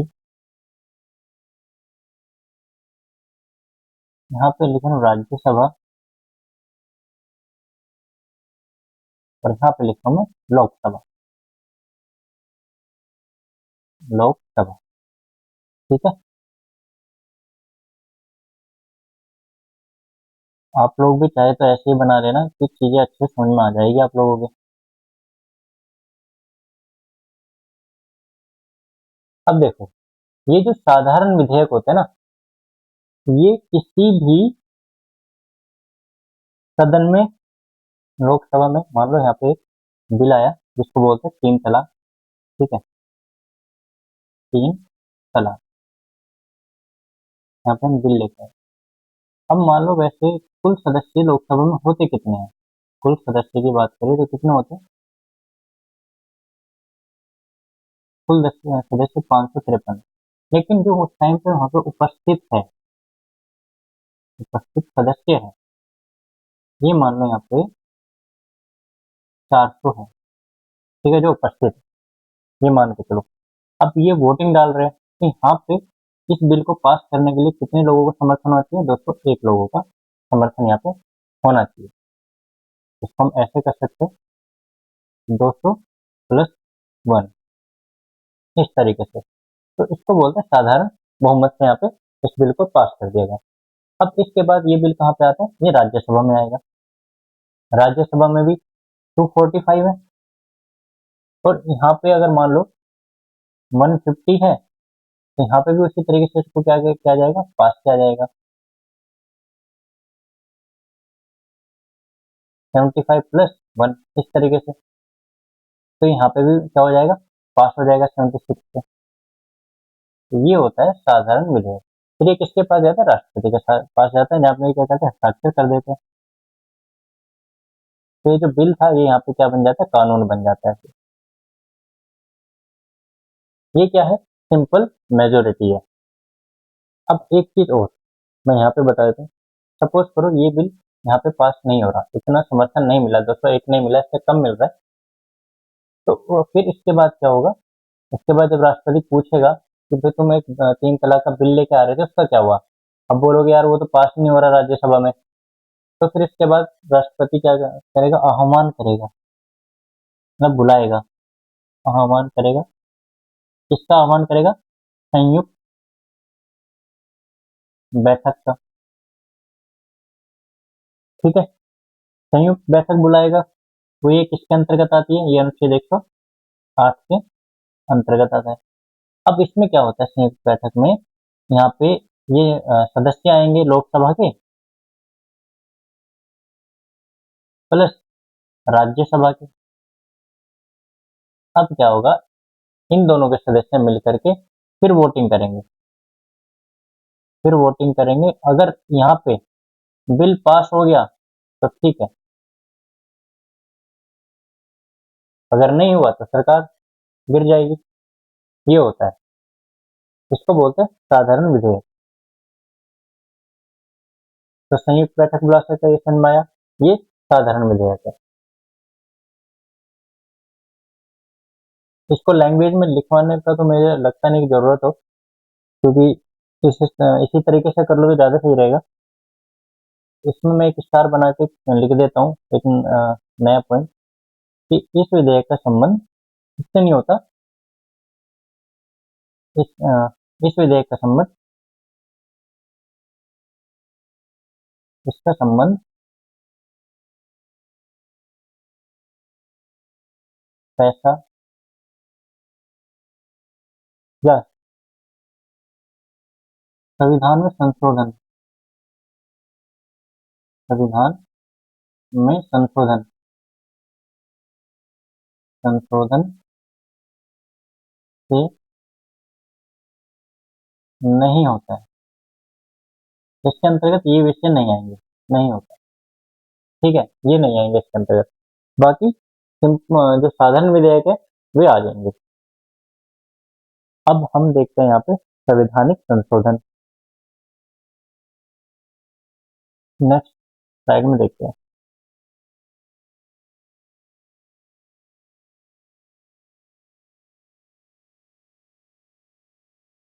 संवैधानिक संशोधन विधेयक, संवैधानिक संशोधन विधेयक, इसकी बात करते हैं। ये क्या कहता है, अगर यहाँ पे देखें तो इसका मतलब ये है कि जब कोई संविधान में, जब संविधान में, जब संविधान में कोई नया, कोई नया नियम जोड़ना हो, नियम जोड़ना हो, या क्या करना हो संविधान में, पुराने नियम में संशोधन करना हो, पुराने नियम में संशोधन करना हो, संशोधन करना हो, ये हो गया दोनों चीजें। अब इसमें क्या होता है, जब संविधान में कोई नया नियम जोड़ना हो या पुराने नियम में संशोधन करना हो, तब विधेयक लेके आते हैं। जैसे मान लो किस टाइप के विधेयक यहाँ पे आएंगे, जैसे जीएसटी कानून, जीएसटी कानून, या ईडब्ल्यूसी आरक्षण, इस टाइप के यहाँ पे कानून होंगे। ये आएगा 101वां संविधान संशोधन के अंतर्गत, और ये आएगा 103 संविधान संशोधन के अंतर्गत, संविधान संशोधन, ठीक है, संविधान संशोधन के ये अंतर्गत आएगा। अब इसमें क्या होता है, यहाँ पे देखो, जो ये हमारा संविधान संशोधन है, इसकी कैसी प्रक्रिया होगी, उस चीज को भी समझना जरूरी है। तो ये किस आर्टिकल के अंतर्गत आता है, इसका वर्णन कहाँ पे है, इसका वर्णन अनुच्छेद 368 के अंतर्गत आता है। ये अंतर्गत हम कह सकते हैं कि संवैधानिक संशोधन विधेयक किसमें है, ये अनुच्छेद 368 के अंतर्गत है, ठीक है। ये भी दोनों सदनों में, किसी भी सदन में लेके आया जा सकता है, और इसमें विशेष बहुमत चाहिए होता है। थोड़ा सा मैं बता देता हूँ।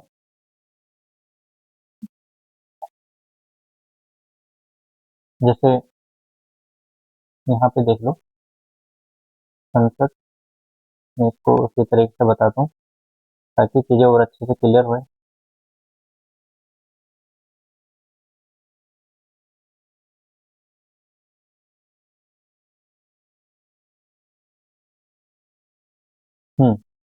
मान लो ये संसद है, ये राज्यसभा, लोकसभा और राष्ट्रपति। अभी हम बिल यहाँ पे राष्ट्रपति की किसी भी शक्तियों का वर्णन नहीं करेंगे, ठीक है, क्योंकि यहाँ उस तरीके से बातें नहीं पूछी गई है। अगर मैं सारी चीजें एक ही में बताऊंगा तो फिर कंफ्यूज हो जाओगे बहुत ज्यादा, इसलिए स्टेप बाय स्टेप आगे बढ़ रहे हैं। संसद, मान लो यहाँ पे क्या आया, यहाँ पे हम जीएसटी कानून लेकर आए, जीएसटी विधेयक, जीएसटी विधेयक लेकर आए। कानून तो तब बनेगा तब राष्ट्रपति अपने हस्ताक्षर कर देंगे, उससे पहले ये विधेयक होता है, ठीक है। ये जीएसटी विधेयक आया यहाँ पे, जीएसटी विधेयक। मान लो यहाँ पे सदन में कितने लोग उपस्थित है, 400 और 2/3 ये विशेष बहुमत का रेशियो निकालने का है। अब इसको देख लो, मान लो इसको 300 कर लो, यहाँ पे इजी कैलकुलेशन हो जाएगी। तो 200 लोगों के यहाँ पे क्या चाहिए, हस्ताक्षर होना जरूरी है इस बिल पे, ठीक है। सेम यहाँ पे होगा, यहाँ पे भी विशेष बहुमत से होगा, विशेष बहुमत यहाँ पे भी चाहिए। और फिर इसके बाद क्या होगा, हस्ताक्षर होंगे, हस्ताक्षर होने के बाद इसको क्या बोलेंगे, इसको जीएसटी कानून बोल देंगे, यहाँ पे कानून बन जाएगा, ठीक है। एक चीज और ध्यान रखना इसमें, इसमें इसके अंतर्गत संयुक्त बैठक का कोई प्रावधान नहीं है, संयुक्त बैठक का कोई प्रावधान नहीं, का कोई प्रावधान नहीं है, नहीं है, ठीक है। ये यहाँ पे है, इसमें इतनी ही बात है जो याद रखने में जरूरी है काफी, ठीक है। कि संवैधानिक संशोधन क्या है, इसके अंतर्गत 368 के अंतर्गत आता है, जब कोई नया नियम जोड़ना हो, जब पुराने नियम में कोई संशोधन करना हो, जैसे जीएसटी लेकर आए तो लोकसभा में विशेष बहुमत से पारित होगा, राज्यसभा में विशेष बहुमत से पारित होगा, फिर राष्ट्रपति हस्ताक्षर करेंगे अपने, फिर वो कानून बन जाएगा। लेकिन संवैधानिक संशोधन विधेयक में कोई भी संयुक्त बैठक का प्रावधान नहीं है, वो किसमें था, साधारण विधेयक में, ठीक है। नेक्स्ट देखते हैं, अब राज्य पुनर्गठन विधेयक की बात करते हैं। राज्य पुनर्गठन विधेयक, इसमें क्या आता है, इससे कुछ पता चल रहा है आप लोगों को कि क्या है क्या नहीं। मान लो इसमें क्या होता है, जब हम किसी नए राज्य का निर्माण या किसी राज्य का नक्शा बदलना या उसके नाम में परिवर्तन, ये सब करते हैं तो उसको, वो किसके अंतर्गत आता है, राज्य पुनर्गठन विधेयक के अंतर्गत आता है। ये हमने कभी किया है, हाँ बिल्कुल किया है। ये कब किया है, जैसे मान लो हमने वर्ष 2014 की बात करें, इसमें क्या किया था हमने, अभी पीछे तो बताया था मैंने, यहाँ पे आंध्र प्रदेश से, आंध्र प्रदेश से अलग करके, अलग करके एक राज्य बनाया, तेलंगाना, तेलंगाना बनाया,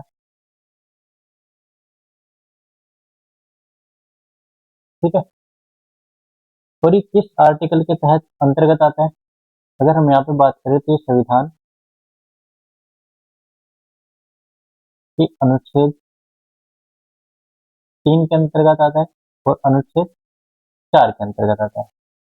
अब 4 में क्या है, 4 के अंतर्गत कहा गया है कि हम इस तरीके के जो भी संशोधन राज्य पुनर्गठन विधेयक आयोग, ये जो है राज्य पुनर्गठन विधेयक, राज्य पुनर्गठन विधेयक, इसके अंतर्गत विशेष बहुमत की जरूरत नहीं पड़ती, विशेष बहुमत की जरूरत नहीं होती, जरूरत नहीं होती। ये किससे हो जाएगा, साधारण बहुमत द्वारा हो जाता है, साधारण बहुमत द्वारा हो जाता है, बहुमत द्वारा होता है, ठीक है।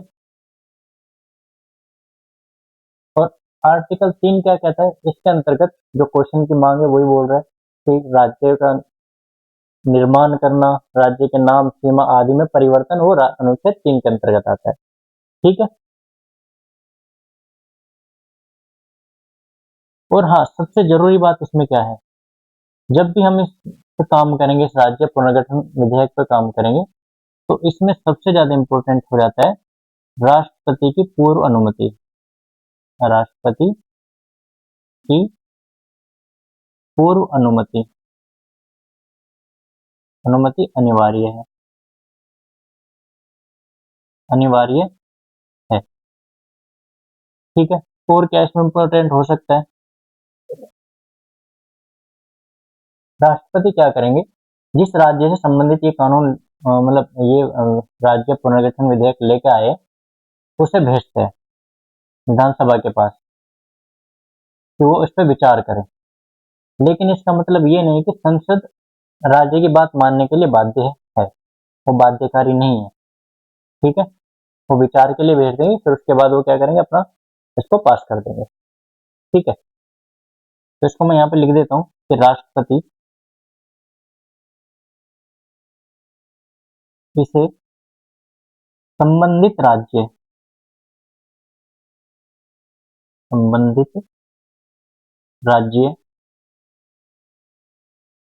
की विधानसभा की विधानसभा के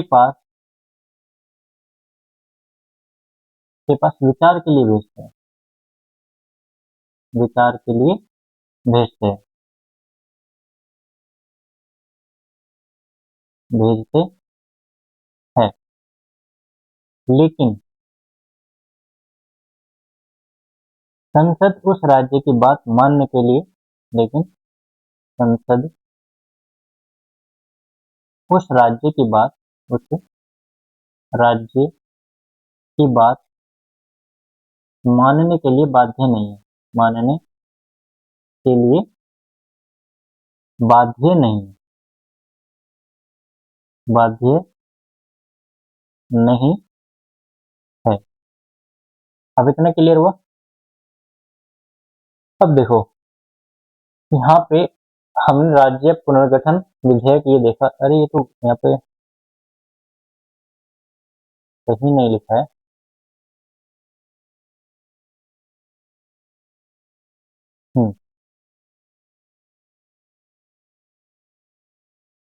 पुनर्गठन विधेयक, ये जो है इसके लिए हमें क्या करना पड़ता है, साधारण बहुमत की जरूरत है, विशेष बहुमत की यहाँ पे हमें जरूरत नहीं होती, ठीक है। और राष्ट्रपति की अनुमति जरूरी है, उसके बाद इसकी प्रोसेस शुरू होता है। और फिर राष्ट्रपति क्या बोलता है, राष्ट्रपति क्या करता है, राष्ट्रपति संबंधित राज्य के पास बोलता है कि इस पे विचार करो, देखो जो तुम्हें ठीक लगे, उसके बाद फिर उसको पास कर दिया जाता है, ठीक है। अगर आपको ऐसा लग रहा है कि इसमें क्वेश्चन में कि जब संबंधित राज्य के पास भेजा और उसकी अगर वो कोई बात बोल रहा है, फिर उसकी बात ही नहीं मान रही, तो उससे क्या फायदा, किसके पास भेजने से क्या होगा। लेकिन एक बात ध्यान रखो, होता क्या है, राज्य का जो राज्यपाल होता है वो, मान लो एक एग्जांपल मैं समझा देता हूँ एक बार। मान लो ये यूपी है, ठीक है। इनके राज्यपाल है उत्तर प्रदेश के, और केंद्र में यहाँ पे कौन है, राष्ट्रपति है। राज्यपाल के पास जो ये विधेयक आया है, राज्य पुनर्गठन पुनर्गठन विधेयक, ये क्या कर देगा, ये इनके पास ही भेज सकता है विचार के लिए। फिर वो बता देगा, जब पहले से चीजें इनके पास है, उनको पता है कि हाँ इस तरीके से काम करना है, संबंधित राज्य से संबंधित बातें चल रही है, तो फिर ये मना तो करेंगे नहीं, उनको ठीक है तो अपना कर देंगे काम को।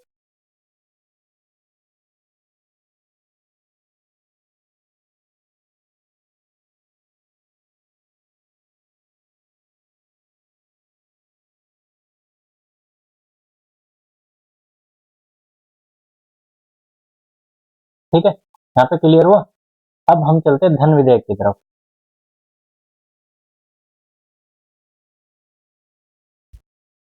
हम बात करते हैं धन विधेयक की। धन विधेयक, इसकी बात करते हैं।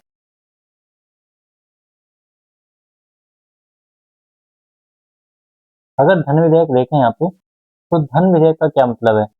देखो, जब सरकार को जनता के टैक्स के पैसे, तो कोई काम करना होता है ना, या नया टैक्स लगाना होता है, या भारत की संचित निधि से पैसा निकालना या उसमें पैसा डालना होता है, तो उससे संबंधित विधेयक यहाँ पे लाया जाता है। जो किस आर्टिकल के अंतर्गत आता है, ये आर्टिकल अनुच्छेद 110 के अंतर्गत आती है ये बात। ठीक है, और हाँ, धन विधेयक मैंने बताया था कि केवल और केवल कहाँ पे आया जाता है, ये लोकसभा में लेके आया है, मतलब लोकसभा में लेके आते हैं। और दूसरी बात ये कि जो राज्यसभा है, इसको राज्यसभा में लेकर नहीं आते। इसका जो पेश करने से पहले, धन विधेयक को पेश करने से पहले राष्ट्रपति की सिफारिश अनिवार्य है, और राज्यसभा केवल धन विधेयक को 14 दिन तक रोक सकती है, उससे ज्यादा नहीं रोकेगी। ठीक है, इतना क्लियर है। और एक चीज सबसे ज्यादा इंपॉर्टेंट है इसमें इसमें ये है कि कोई विधेयक धन विधेयक है या नहीं, इसका अंतिम निर्णय किसके पास होगा, इसका अंतिम निर्णय लोकसभा अध्यक्ष के पास होगा। ठीक है, कितनी चीजें क्लियर है। ये था धन विधेयक।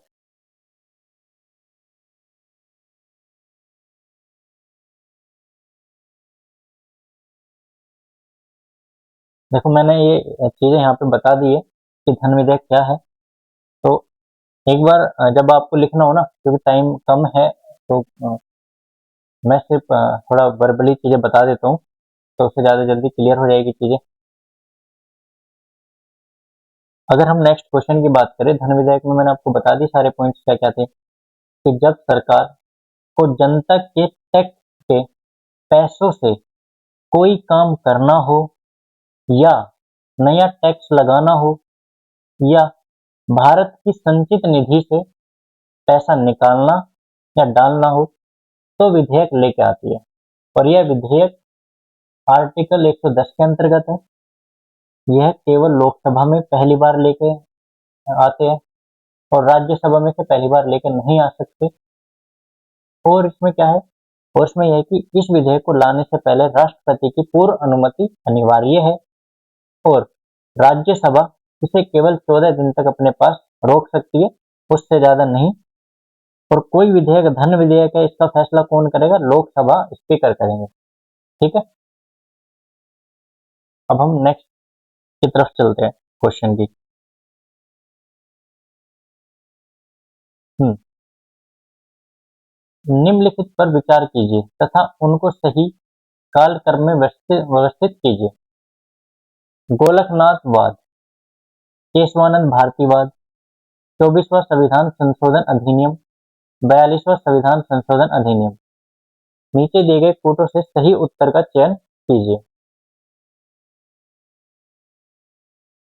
अब देखो इसमें क्या है क्वेश्चन में, ये कल मैंने बहुत अच्छे से आप लोगों को समझाया भी था क्वेश्चन, कि किस तरीके से केस आपस में जुड़े हुए और क्या कारण था और क्यों बना ये केस। ये सारी चीजें कल मैंने अच्छे से क्वेश्चन में डिटेल तरीके से बता दी थी, और ईयर भी इसके साथ साथ बताई थी, तो ये आपको याद भी होगा कि इसका क्या होना है आंसर। अगर मैं बात करूँ तो गोलकनाथ केस कब आया था? 1967 में आया था। केशव नंद भारती केस कब आया था? 1973 में आया था। 24वां संविधान संशोधन अधिनियम ये कब बना है? ये 1971 के अंतर्गत आया। इससे पहले आया था केशव नंद भारती केस, क्योंकि 24वां संविधान संशोधन क्या है, ये जब सरकार इंदिरा गांधी सरकार को गुस्सा आया था तब ये लेकर आई थी कि हम कोई भी संविधान में संशोधन करें, सुप्रीम कोर्ट को उसको रोक नहीं सकती इस तरीके से। तो 42वां संविधान संशोधन कब आया? 1976 में आया था। अब देख लो इस चीजों को, तो पहले कौन सा आया? गोलकनाथ केस आया। फिर उसके बाद इसको दो को हम एलिमिनेट कर देते हैं, यहाँ पे बात करते हैं। इसके बाद थर्ड है, फिर सेकंड, फिर फोर्थ। तो इसका आंसर क्या होगा? बी, सॉरी, ए इसका आंसर होगा सही। नेक्स्ट क्वेश्चन की तरफ चले। निम्नलिखित में से कौन सा शब्द भारतीय संविधान की प्रस्तावना में उल्लेखित नहीं है? देखो प्रस्तावना में कौन कौन से शब्द उल्लेखित है, स्वरूप बता देता हूँ। प्रस्तावना का स्वरूप, क्योंकि स्वरूप के अंतर्गत ही बातें आती है। तो इसमें क्या क्या बातें की गई है, यहाँ पे आता है संपूर्ण प्रभुत्व संपन्न, प्रभुत्व संपन्न। दूसरा समाजवादी, समाजवादी। तीसरा पंथ निरपेक्ष, पंथ निरपेक्ष। चौथा लोकतंत्रात्मक, लोकतंत्रात्मक। और पांचवा गणराज्य। अब देखो क्वेश्चन की तरफ चलते हैं। हमने संप्रभुता देखा, लोकतंत्रात्मक देखा, पंथ निरपेक्ष देखा। नहीं क्या है, इसमें संज्ञा नहीं है, तो ये गलत है, वो नहीं पूछा है, तो इसका आंसर क्या होगा? डी होगा। लेकिन इसको समझ लेते हैं कि संपूर्ण प्रभुत्व संपन्न क्या है, समाजवादी क्या है, पंथ निरपेक्ष क्या है, लोकतंत्रात्मक शासन क्या है और गणराज्य क्या है, इनको देख लेते हैं। अगर हम संपूर्ण प्रभुत्व संपन्न की बात करें तो इसका मतलब होता है कि कोई राष्ट्र अपने आंतरिक और बाह्य, मतलब इंटरनल और एक्सटर्नल डिसीजन खुद ले सकता है। कोई बाहरी शक्ति, कोई दूसरा देश उस पर दबाव नहीं बनाएगा। तो हम ये कह सकते हैं कि आंतरिक और बाह्य निर्णय,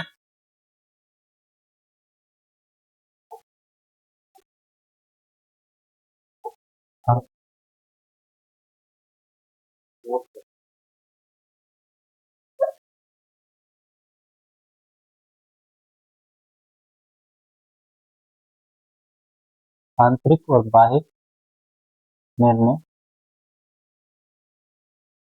लेने में स्वतंत्र हो। कोई कोई बाहरी शक्ति हस्तक्षेप न करे, हस्तक्षेप न करे।